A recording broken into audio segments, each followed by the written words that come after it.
Olá! Então, dando continuidade ao nosso processo de fluxo da informação genética, a gente vai começar agora a aula de tradução e de código genético. Nessa aula, a gente vai focar na etapa final do fluxo da informação genética, que está relacionada com a síntese de proteínas.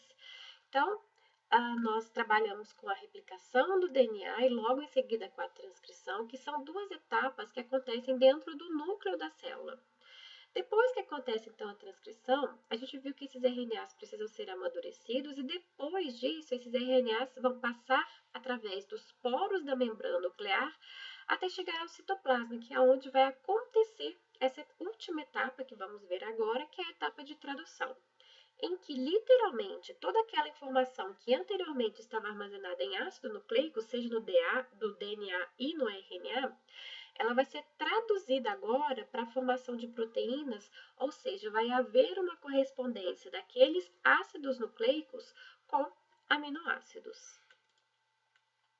E a ligação importante que vai ser estabelecida, então, para a gente criar esse polímero é a ligação peptídica. É uma ligação que vai ser estabelecida entre dois aminoácidos adjacentes, tá? Sempre utilizando uma terminação carboxy de um aminoácido pré-existente com a extremidade amino de um outro aminoácido. Então, essa é a ligação peptídica que vai unir dois aminoácidos distintos e a cadeia de aminoácido, então, vai dar origem à minha proteína. Existem, um total de 20 aminoácidos distintos e esses aminoácidos, todos eles têm essa extremidade amino e essa extremidade carboxy. Esse grupo aqui, em cima, que contém um radical hidrogênio, um átomo de hidrogênio, e aqui embaixo a gente tem o que a gente chama de radical, que são essas estruturas que vão se diferenciar em os meus 20 aminoácidos. E apesar dessa diferença, existem alguns aminoácidos que são muito comuns e parecidos quimicamente entre si e que compõem, então, um mesmo grupo. Então, aqui a gente tem, por exemplo, alguns aminoácidos que são considerados apolares, aqui alguns aminoácidos que são considerados polares. Então, existem alguns aminoácidos que se assemelham em relação à sua estrutura química. E aqui nessa imagem, o que eu quero mostrar para vocês é exatamente toda a etapa do fluxo da informação genética, né? Não está representada aqui a etapa de replicação, que é quando uma molécula de DNA dá origem a duas novas moléculas de DNA, mas a gente tem a transcrição, né? E essa transcrição é a etapa de síntese de RNA e de qualquer RNA da célula. Então, vão ser feitos os RNAs ribossômicos, o RNA mensageiro e todos os RNAs transportadores, né? E todos esses RNAs, então, vão para o citoplasma da célula do eucarioto para serem utilizados para a síntese de proteínas, né? Aqui está representado, na verdade, procarioto, e eu sei disso por conta dessas RNAs ribossômicos que estão aqui presentes, né? 5S, 16S e 23S. Então, esses RNAs ribossômicos, eles vão se unir a proteínas para compor as minhas subunidades dos ribossomos. Os RNAs transportadores, eles vão trazer os aminoácidos, né, para essa região de síntese proteica, e o RNA mensageiro ele vai ser lido para que a gente possa fazer, né, as nossas proteínas. Os RNAs ribossômicos, então, eles serão muito importantes nessa etapa, porque eles vão compor aquela organela que vai ser responsável pela síntese da minha proteína, que são os ribossomos.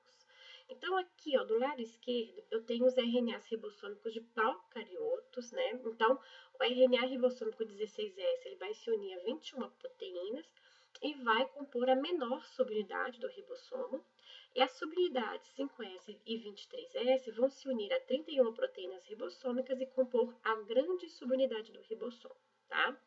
E do lado direito eu tenho um exemplo de ribossomo eucariótico, e aqui no caso é um mamífero, então eu tenho meu RNA ribossômico 18S, que vai se unir a 33 proteínas ribossômicas para compor a minha menor subunidade do ribossomo, e ainda o RNA ribossômico 28S, 5,8S e 5S, que vão se unir a 49 proteínas ribossômicas e compor a minha maior subunidade do ribossomo. E aqui eu tenho um outro ribossomo muito importante também para a síntese de proteínas, que é o RNA transportador. né? A gente viu um pouco sobre o RNA transportador na aula de transcrição, e a gente viu, por exemplo, inicialmente esse RNA transportador nesse formato de folha de trevo, né? E eu tenho várias bases que vão ser alteradas no meu RNA transportador, e isso faz parte de um dos processos de amadurecimento, né, do processamento do RNA transportador. E aqui, realçado, ó, tem um braço muito importante do RNA transportador, que é o braço do anticódon composto ó, por 3 nucleotídeos, tá? Mas no seu transporte de aminoácidos, é essa estrutura aqui da direita, que parece um L, né, invertido, é a estrutura que o ribossomo, que o RNA transportador vai transportar os diferentes aminoácidos, né? E como é que vai acontecer o transporte dos aminoácidos?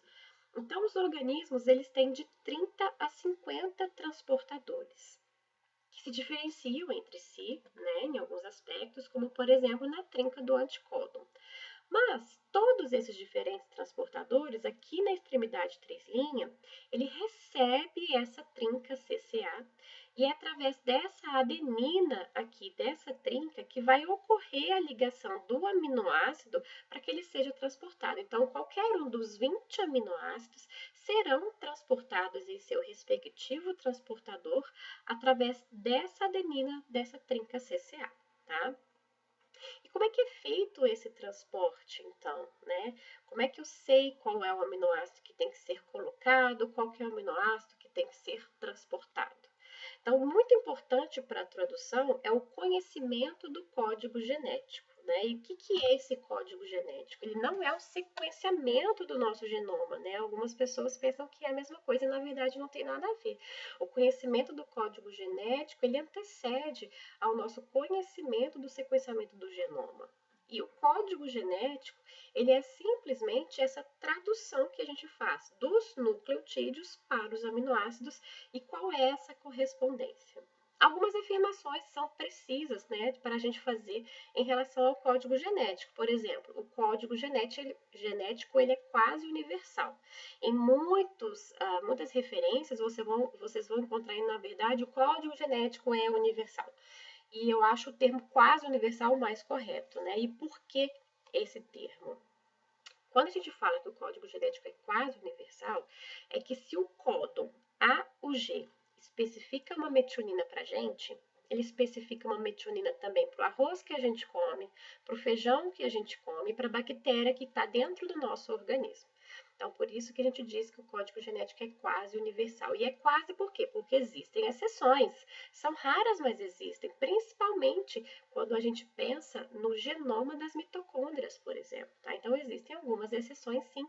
Por isso que o termo quase universal ele é mais correto do que o termo código genético é universal. Tá? Uma outra informação importante e afirmação que a gente deve fazer sobre o código genético. O código genético ele é não ambíguo. E o que isso quer dizer para mim?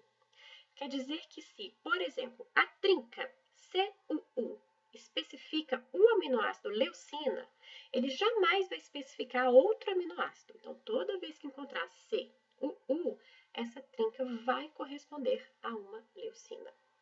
E uma outra afirmação que é importante a gente fazer em relação ao código genético é que o código genético é redundante, com exceção de 2 aminoácidos. Bom, primeiro, o que quer dizer isso, né? Que o código genético ele é redundante.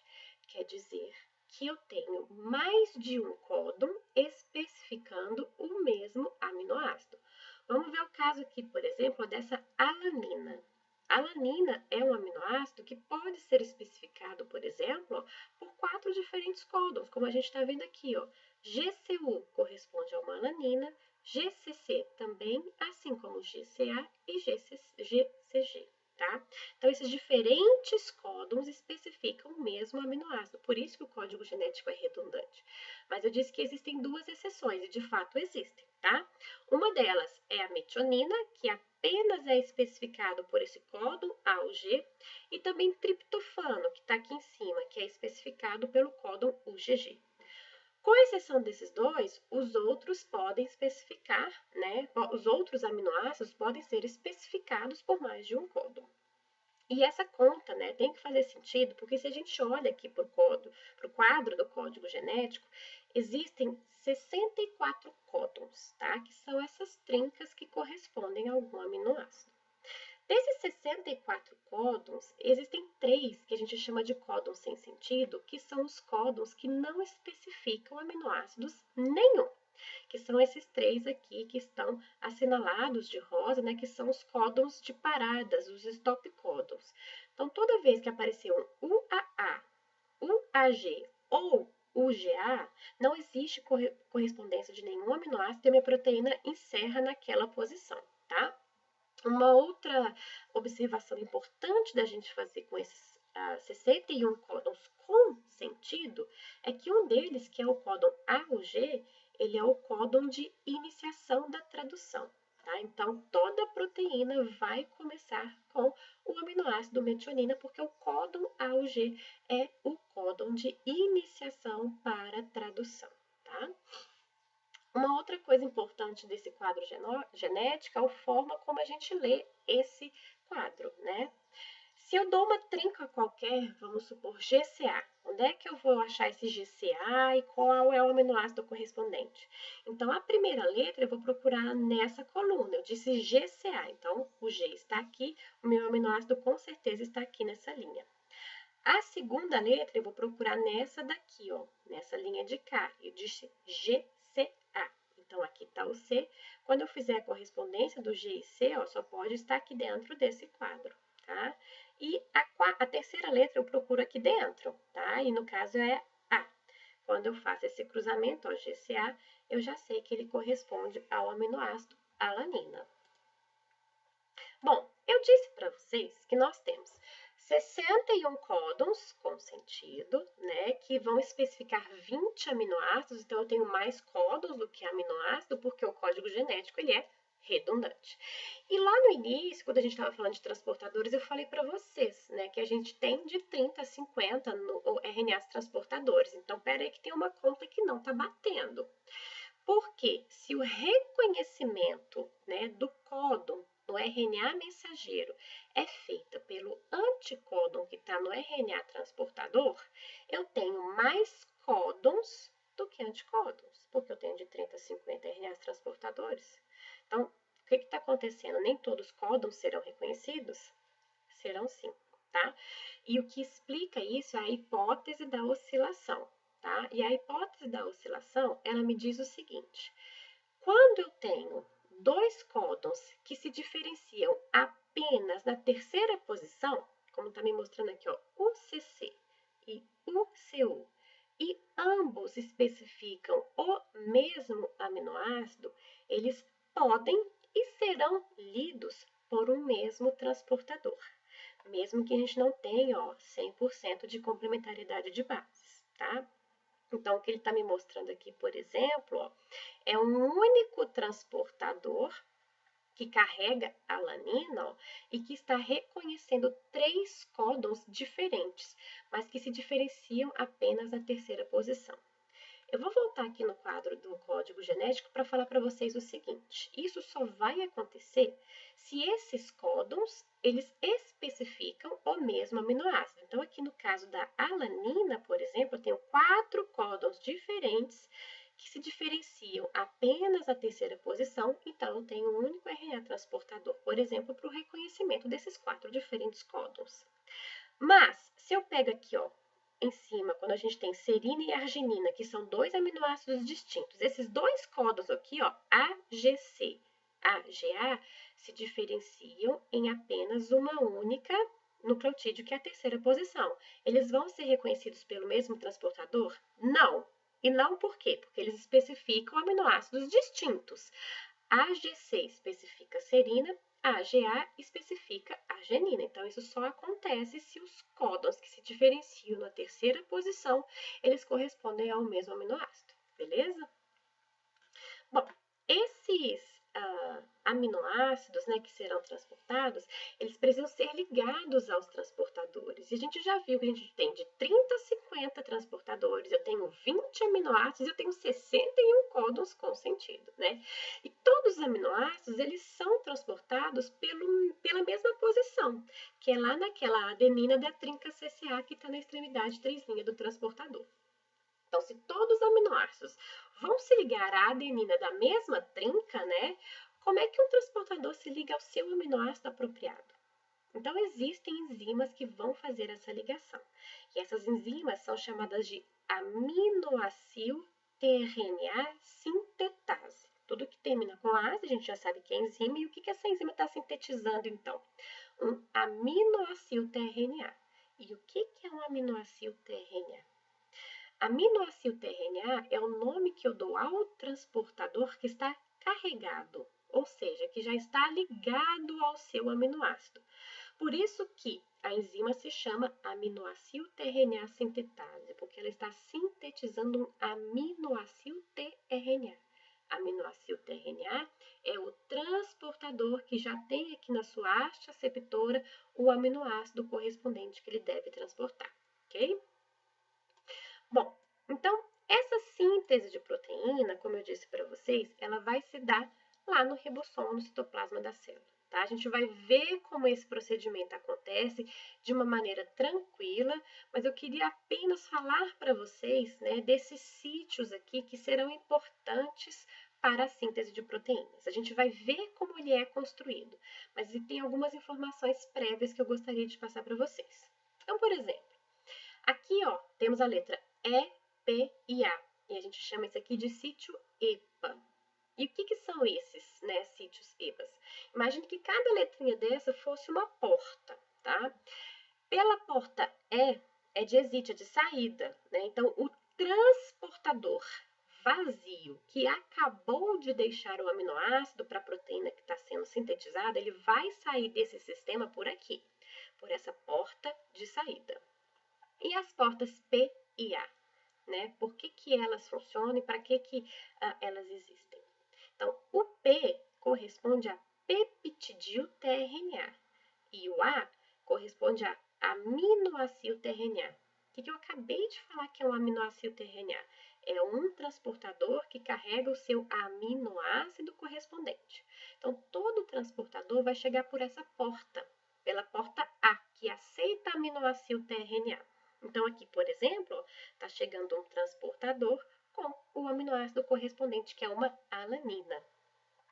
E o P, ele vai suportar, ele vai manter o peptidil-tRNA. E o que é o peptidil-tRNA? É aquele transportador que não carrega apenas um único aminoácido. Ele está carregando todos os aminoácidos, né, que foram incorporados e que correspondem àquela proteína que está em crescimento, ok? Bom, as maiores informações que a gente tem, mais uma vez, em relação à tradução, é por causa dos estudos que a gente tem com procariotos, tá? Então, a gente vai falar dessa tradução de procariotos, mas é um procedimento muito semelhante em eucariotos também, ok? Então, inicialmente, para que aconteça a tradução, o que é preciso acontecer? Então, o RNA mensageiro é a molécula que vai levar a informação que vai ser lida para que as proteínas cresçam. Então, o aminoácido é que vai conter os códons, tá?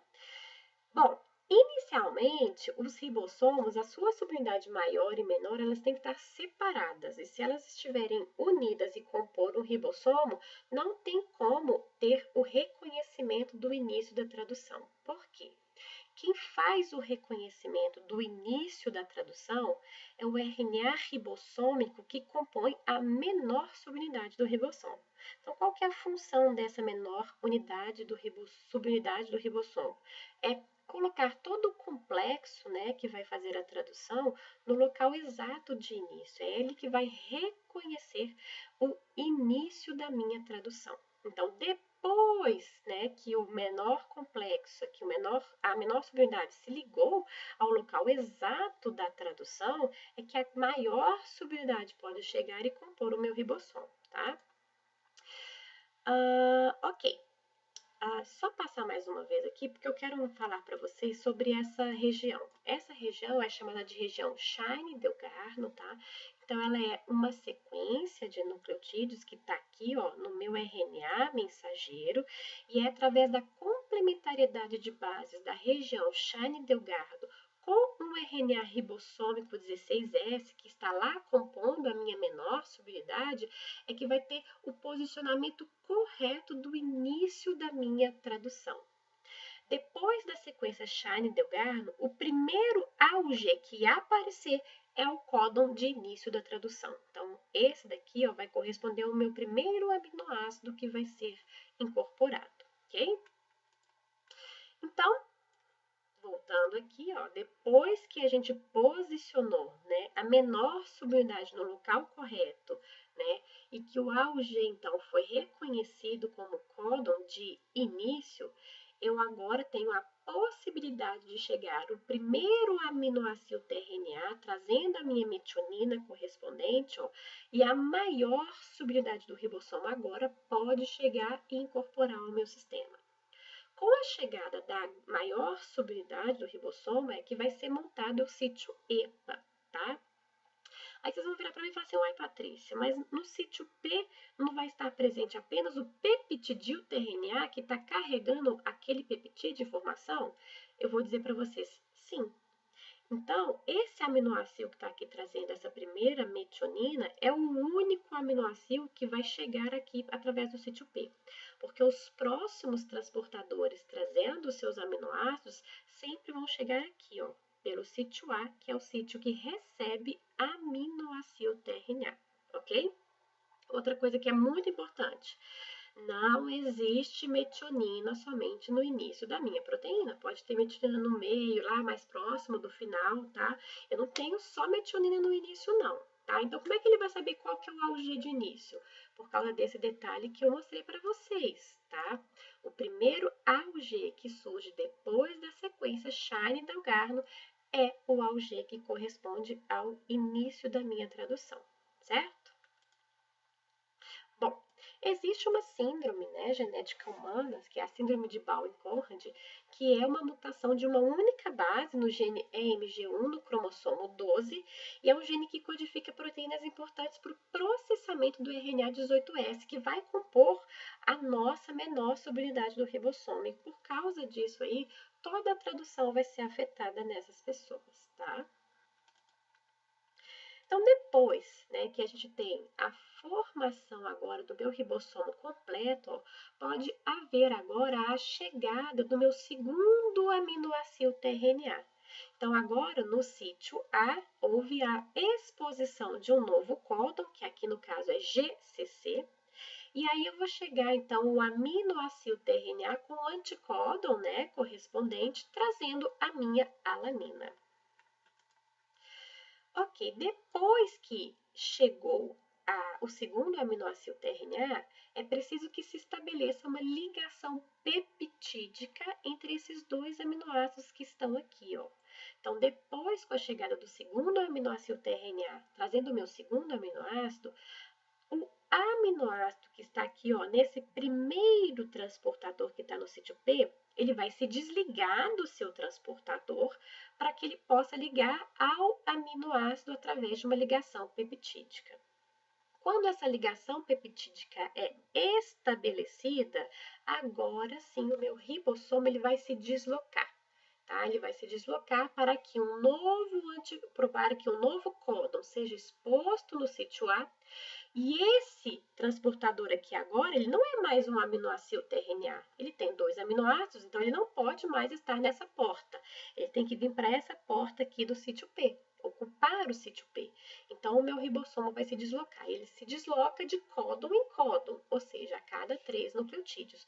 De forma que isso daqui vai agora estar no sítio P e no sítio A eu vou ter a exposição de um novo códon. E esse transportador aqui vazio, que agora não é mais um aminoácido tRNA, ele é simplesmente um transportador, vai sair do nosso complexo através dessa porta aqui, que é a porta E de saída, tá? Bom, essa ligação peptídica ela é extremamente importante, tá? Então, eu estou representando aqui, ó, um transportador com seu aminoácido no sítio P, um outro transportador com o seu aminoácido no sítio A, tá? E essa representação é uma representação mais química, para eu mostrar para vocês, ó, que esse aminoácido que está ligado aqui ao transportador no sítio P, ele se desliga desse transportador, porque ele vai estabelecer uma ligação peptídica com esse aminoácido que está ocupando aqui o sítio A. É muito importante, então, a gente ter o conhecimento da importância da grande subunidade do ribossomo para o estabelecimento dessa ligação peptídica, porque ela só vai ser promovida pelos ribossomos, RNA ribossômicos que estão localizados na grande subunidade do ribossomo. Então, essa é a importância da grande subunidade do ribossomo, porque ela vai ser a responsável pelo estabelecimento dessa ligação peptídica entre esses aminoácidos aqui que estão um ao lado do outro, ok? Bom, então depois, né, que houve o estabelecimento dessa ligação peptídica, ó, o ribossomo ele vai se mover, ele vai translocar um códon para frente, né? Então, como eu disse, ó, aquele peptidil, né, que está carregando os dois aminoácidos, ele agora vai estar presente no sítio P, para que no sítio A eu tenha, ó, a exposição de um novo códon, que aqui no caso é UCC.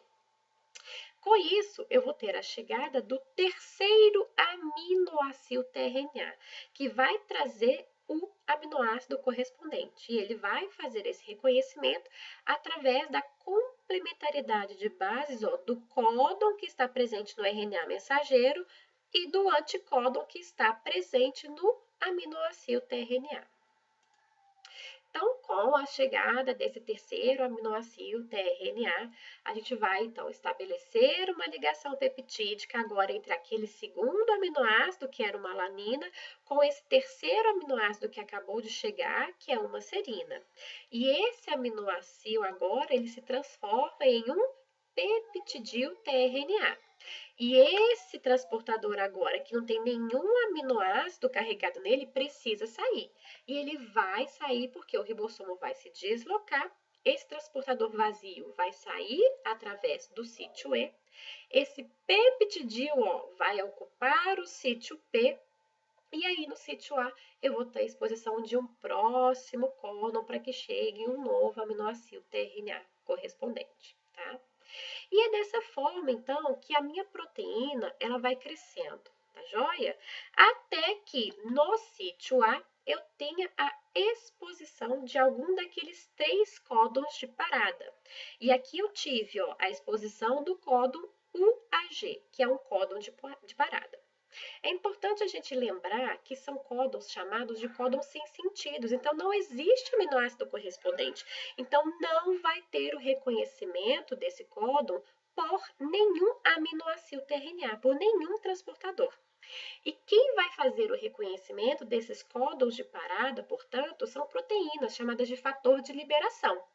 Então, os fatores de liberação reconhecem esse códon de parada, perdão, e aí todo o processo vai ser desfeito, né? Vai ter a dissociação, né, do ribossomo com as suas grandes e menores subunidades, o RNA mensageiro vai ser liberado e a proteína que acabou de crescer também vai ser liberada para exercer a sua função na célula, ok?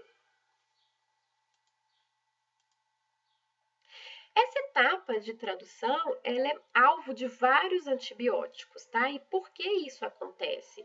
Porque apesar de termos semelhanças entre esse processo, quando a gente pensa em procariotos e eucariotos, existem também algumas coisas que diferenciam esse procedimento em procariotos e eucariotos, o que é interessante para a gente, porque se eu construo remédios, né, antibióticos, alvos para essa etapa exclusiva, né, para essa diferença que é de procarioto, eu não vou estar prejudicando a minha tradução e apenas a tradução do procarioto, que é o organismo-alvo daquele medicamento. Então, a gente tem, por exemplo, tetraciclina, que é um antibiótico que vai se ligar ao sítio A do ribossomo bacteriano. Então, o que acontece, né? Qual que é a função do sítio A? É através do sítio A que vão chegar novos aminoácidos tRNAs. Mas se aquela região já está ocupada pela tetraciclina, eu não vou ter como uns novos aminoácidos tRNAs chegarem, então eu não vou ter crescimento das proteínas do procarioto, tá? A neomicina, qual que é a função da neomicina? A neomicina, ela é um antibiótico, né, que se liga ao ribossomo bacteriano próximo ao sítio A, que vai receber novos aminoácidos tRNAs. E quando ele se liga, ele acaba induzindo a erros de tradução. Então, eu vou ter proteínas alteradas do procarioto e que não vão exercer, de fato, a sua função, aquilo que a gente espera naquela célula. O cloranfenicol é um antibiótico que vai se ligar à subunidade maior do ribossomo, que a gente viu que é responsável pelo estabelecimento das ligações peptídicas, né? A streptomicina, que se liga à menor subunidade do ribossomo, que é importante para o reconhecimento daquela sequência Shine-Dalgarn, então para posicionar todo o complexo no local exato de início da tradução. E a eritromicina, que bloqueia a translocação do ribossomo. Então, se o ribossomo ele não consegue se deslocar, eu não tenho como expor novos códons no sítio A, então não vai ter crescimento da proteína do procarioto. Outro antibiótico, né, muito utilizado, né, foi a puromicina, que tem uma estrutura tridimensional semelhante ao RNA transportador. Então, ela ocupa o sítio A e inibe as ligações de novos transportadores, né? Eles não vão ocupar mais o sítio A. Só que ela não consegue ocupar o sítio P e acaba bloqueando a translocação do ribossomo, né? Então, você não tem um alongamento daquela proteína. O problema é que a puromicina ela acaba inibindo a tradução em bactérias e em células eucarióticas, porque ela tem uma estrutura tridimensional semelhante ao RNA transportador, que é algo que se assemelha em procariotos e eucariotos. Então, acaba afetando a tradução em células eucariotas também. Então, sobre a tradução, eram essas informações que eu gostaria de passar para vocês. E novas informações detalhadas, vocês vão conseguir nos capítulos informados nas referências bibliográficas. Muito obrigada!